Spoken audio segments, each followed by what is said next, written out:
আমার একটা মাত্র বোন, ও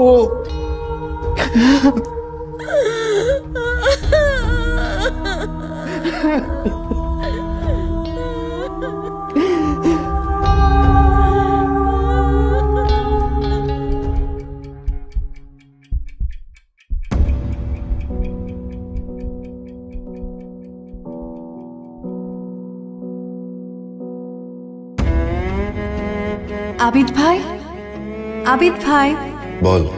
বৃষ্টি তোমার খুব প্রিয় তাই না? হ্যাঁ, কেন? তোমার প্রিয় বৃষ্টি আমার প্রিয় মেঘ, কারণ মেঘগুলোই তোমার প্রিয় বৃষ্টি হয়ে নেমে আসে।